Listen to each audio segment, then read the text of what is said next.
could you please share the current percentage of impact and evolution on your investment philosophy and approach between Graham-Dodd's versus Phillip Fisher, and comment on each, please? Charlie, you want to, if you got it worked out there, calibrate? Warren, you want that to tenths of a percent or hundredths of a percent?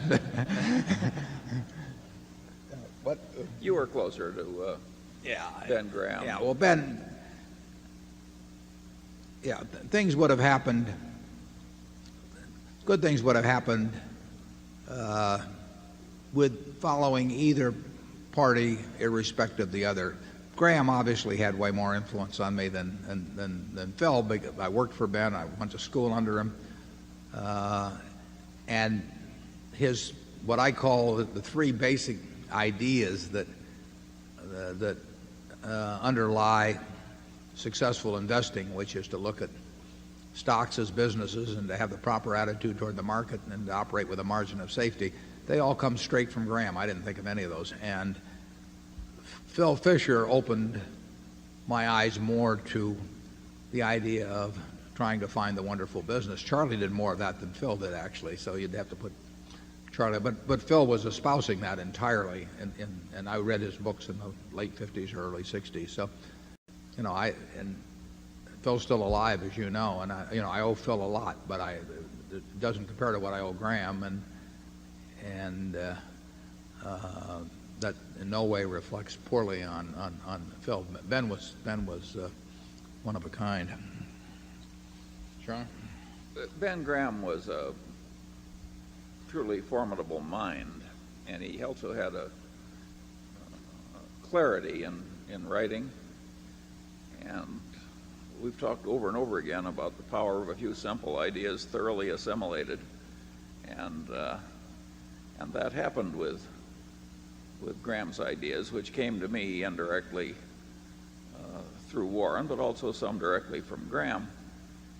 The interesting thing for me is to watch Buffett, the former protege. And by the way, Buffett was the best student Graham had in 30 years of teaching at Columbia.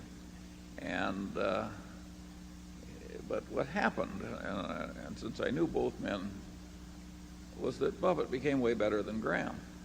That is a natural outcome. It's what Newton said. He said, if I've seen a little farther than other men, it's by standing on the shoulder of giants. And so Warren may have stood on Ben's shoulders, but he ended up seeing farther. And no doubt somebody will come along in due course and do a lot better than we have. I enjoyed making money more than Ben. I mean, candidly, with Ben, it really was incidental. At least by the time I knew him, it may have been different when he was younger, but it just didn't. The process didn't.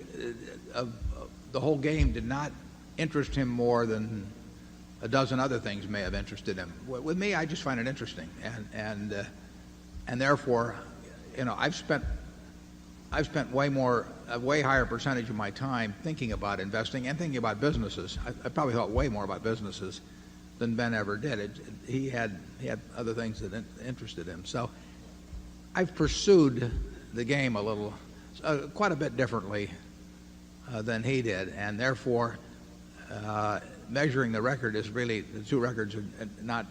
It's not a proper measurement. I mean, he was doing victory laps while I still thought I was out there running against the whole field. Well, Graham had some blind spots, partly of sort of an ethical professorial nature. He was looking for things to teach that would work for every man, that any intelligent layman could learn and do well. Well, if that's the limitation of what you're looking for, there'll be a lot of reality you won't go into because it's too hard to figure out and too hard to explain.